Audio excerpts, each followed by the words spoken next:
2 weeks ago, I made a video telling you how you are at war.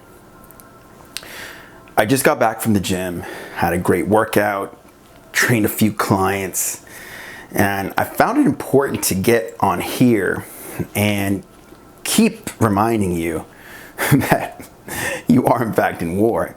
Now, as I say that with a big smile on my face, I would like to give you a backdrop by which to see that reality, because as I'm standing here in front of you, naturally there's a lot of peace in the when it comes to violence. Okay, when it comes to physical violence, there's a lot of peace around me, and I'm very grateful for that. That is the ultimate truth.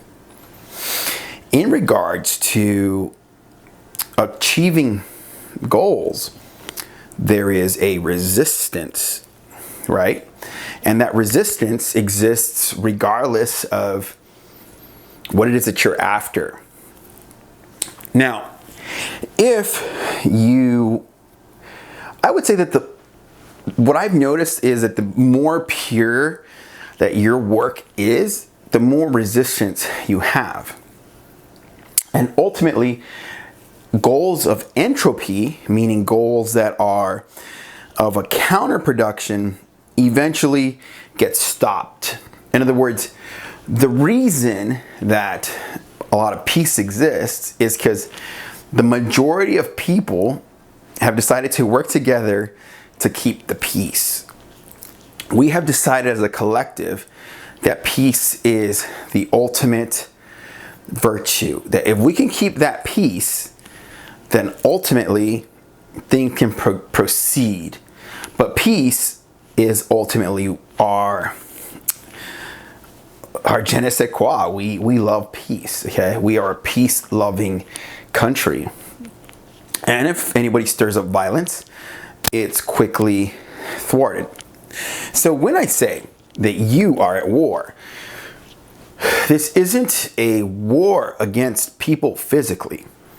Okay, there is elements where you will likely have to defend yourself against attacks to some degree, because there is a criminal element in your reality. Like for example, I was hit by a drunk driver in 2018. I almost died. My dad is currently deceased, but at that time he almost died. Then I wasn't expecting that.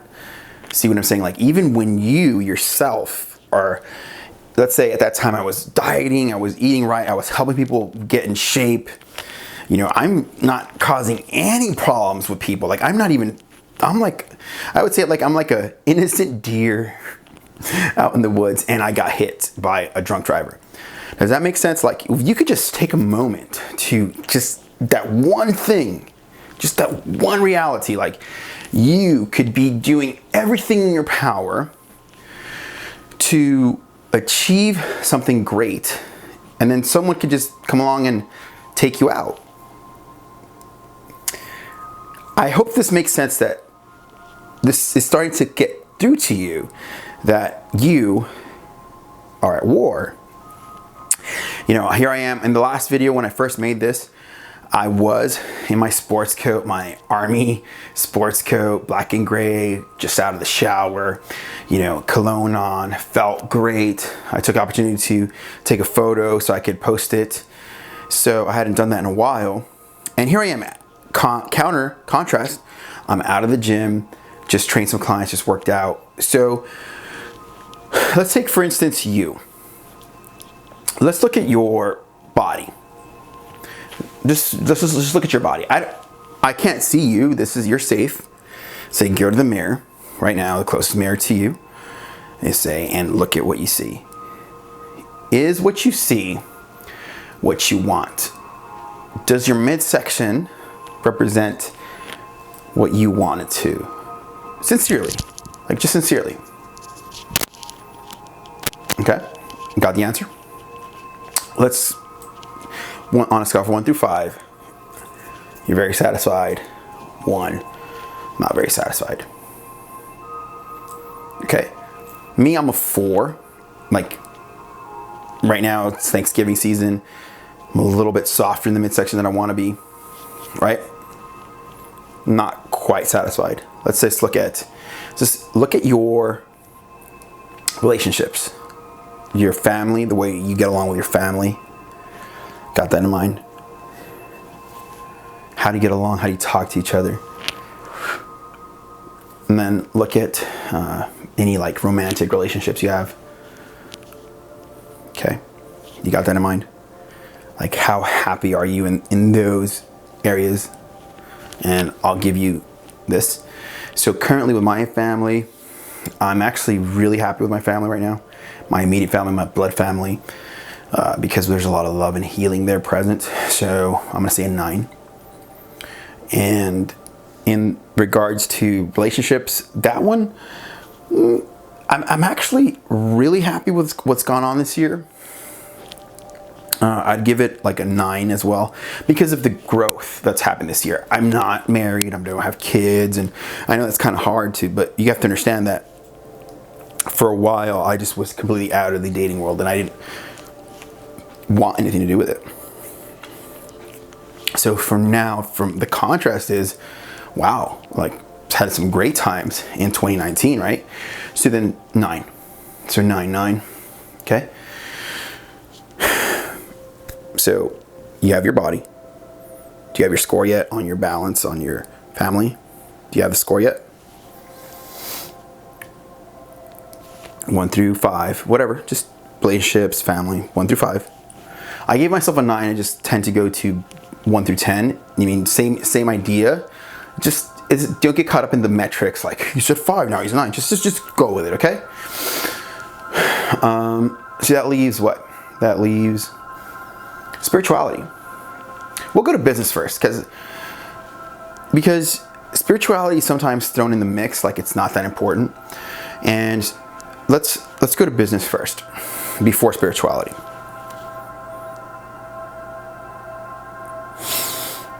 Business was at one point this year, business took the biggest hit this year, I think. So I'm actually happy with where it's going now. Like the storm of brewing now. Like, I'm really happy with what I feel, like this video here. So I'm really happy with where it's going. Like, it's like a 10 almost, and like the energy I feel in business right now. The financial, like, so I'll just tell you what happened. AdvoCare, I was in a network marketing company with AdvoCare, and they stopped the network marketing compensation. So I lost like a big part of my team. I think beyond the team, I lost the dream. And that was a big hit. That plus my father passing, plus family issues, like it just came down really hard. Fat friends got sick. It was wow. So I think my business took the biggest hit this year. And so to be making this video, and that's why I'm telling you, like, you are at war. Like, fuck. You know, I let's just take AdvoCare, for example. Like, AdvoCare is a Christian company helping people make a little extra money. It helped me out a lot. Like, I probably made like 100,000 or so in AdvoCare. And, you know, it was really sad to see that for me happen. And this further illustrates that we're at war, because it's like, even if you do, like it felt very much like when I got hit by that drunk driver, like, even if you do your best, even if you pour your heart out in this world and you help others, even if you help them get healthier and lose fat and get their dreams and goals, even if, like, it seems there's always a counter. There's always a counter. Like you would think, no, you know, there shouldn't be a counter to that. It's positive. It's all positive. Like, unfortunately, my friend, you're gonna have counters. and I learned that from AdvoCare. Like, I learned that because it's like the first principle in AdvoCare is to honor God and family above all things. You know, to be a leader in network marketing, sales, and stuff like that. A leader in industry, and I really felt they were that. So business took a big hit. I'd say at one point in this year I felt like it was a freaking a 3 out of 10. And now I feel like the rebirth, like the energy, the clarity coming through me is coming back to a 10. because of the energy I'm feeling. It's like I feel it coming back. I had a great workout. My business is a coach. I am a coach, so my business is coaching. And without the passion, without the clarity, without the function, without the idea of let's get to this, you know, and here's the objective and here's the strategy and here's what we're after. Without that, like, I have nothing. You understand what I'm saying? Like, as a coach, you have no plan, you have no game plan, you have no instruction. So naturally, I felt at a lot like, it's like, that's my company. Like, that was where I was headed. And so there was a season there in this year where I took a big hit. So we're going to go on to, and now I feel like the rebirth is coming. Let's go into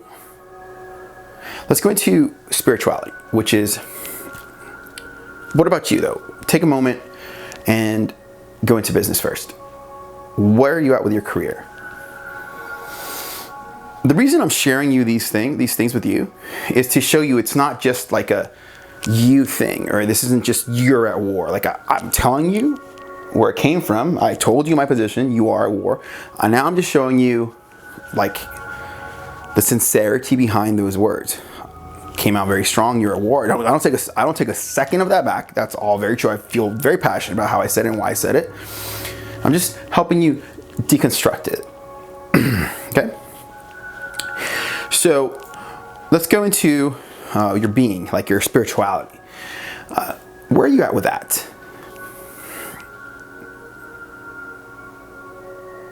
You know, I met somebody out and about, and she goes, look, it's 11/11, make a wish. And I was like, you should have not said that. And all that week, all these things have been falling together in alignment. Interestingly enough, I had seen the movie Us, and 11/11 was one of the subjects. And that started like on a Sunday or a Monday, the 11/11 from the movie Us. And then like Tuesday or Thursday, that came to be this conversation of 11/11. And so alignment started showing itself. And I bring this up to you because this is a spiritual thing. This is a spiritual secret, spiritual feelings. Like, you might hate that I'm saying 11/11. You might fucking hate that. You might be like, I hate this guy talking about 11/11. Fuck him. You know, I'm not trying to be imposing. Like, I know that if I didn't like somebody's, you know, spiritual feelings, I wouldn't want them imposed on me. And so when I share this with you, it's only to go back to the metric and say, on some level, I feel spiritually ignited, like a 10. I'll go ahead and bring it down to an 8 for sake of humility and to allow growth. It's hard to quantify. It's very hard to quantify spirituality for me because there's no report card. Like business, there's a metric of profits and losses, and there's some way to quantify that. Like, there really is some way to quantify that is sociably, you know, but you know, like, really, if you look at all of these areas, whether it's your relationship with your family, they're subjective to yourself, right? They are subjective to you. And now, while they're subjective to you, you know what is your better states and what is your lower states, right? And to get to the higher states, whatever that is subjectively to you, like, this is seriously it. I'm telling you, like, you only have some metrics, but they're really yours. Like, they're really yours, sincerely. Like, they're seriously just yours. And that distance from where you're at to where you want to be, or the growth, that's war. Like, that is war. To achieve that is war. And I hate to break it to you, because I think that it's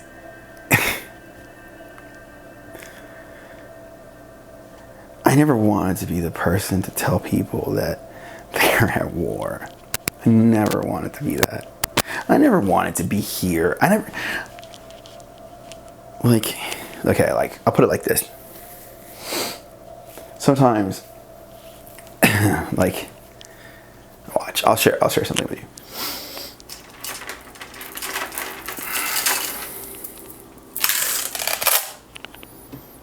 Okay.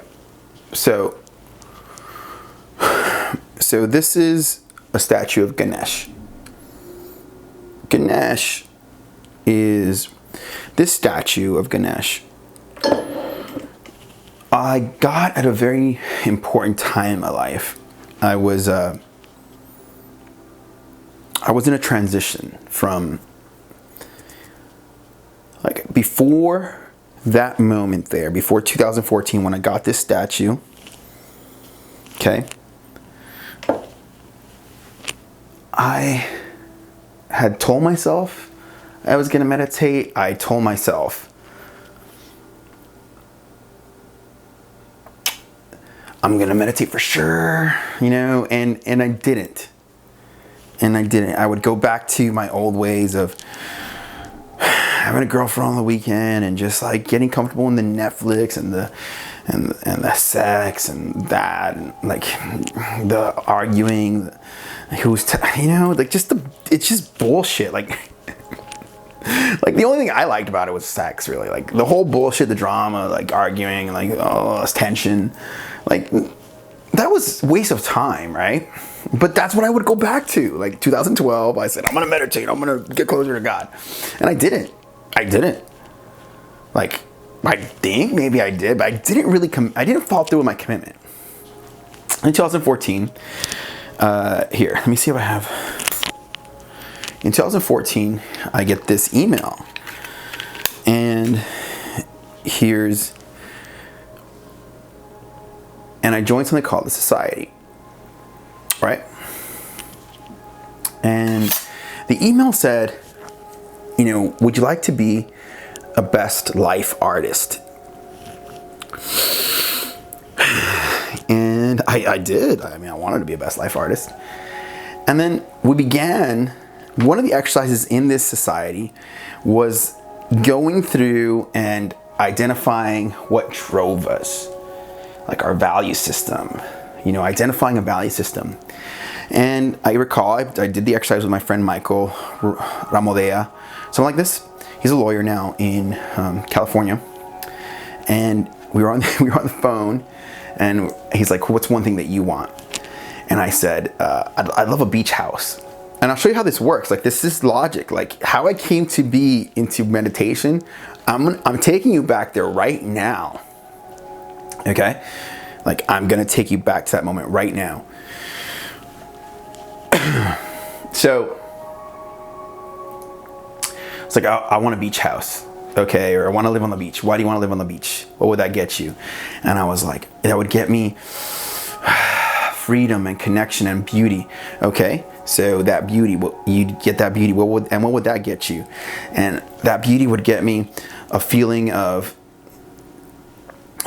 like appreciation and love and zeal and zest, okay? And what would that beauty and zeal and zest, what would that get you? And it's like that, it would get me like I'm living, like I'm loving life, like I'm impassioned and loving life. Okay, you're living life, you're impassioned, what would that get you?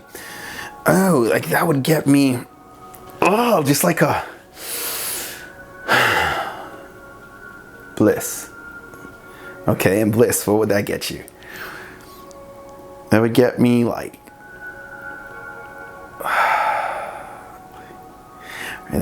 enlightenment. And I said the word enlightenment, right? And you know, this wasn't the only thing I did that day.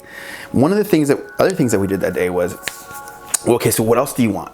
Oh, like, sure, I want a Lamborghini, right? Okay, so same thing. Why do you want that Lamborghini? Oh, okay, well, I want the Lamborghini because it would get me speed and power and sexiness and like, woo, like, yeah, so, okay, so what would that sexiness and power and zeal and what would get you? Like passion and like I've arrived. And so what would that feeling of connection, like you've arrived, get you?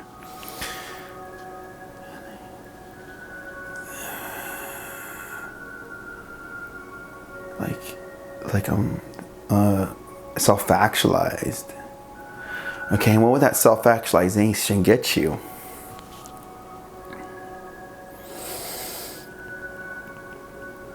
joy and laughter. And what would that joy and laughter get you?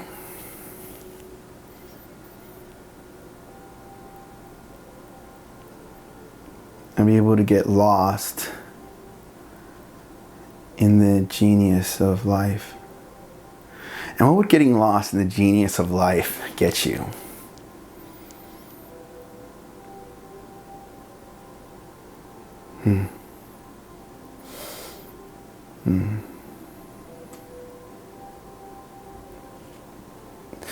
And so, as you can see, there's what might have started with a Lamborghini, what it may have started with living on the beach. We're actually after these deep internal experiences within us, right? And when you can take a step, and then what I did that day was, like, my number one thing that I really wanted was enlightenment. Like, besides the laughter, besides the joy, it was enlightenment. So but what the funny thing is that I didn't put those things first in my life. I wasn't putting enlightenment first. I was putting it last. And since I was putting it last, to me, I could see how it made sense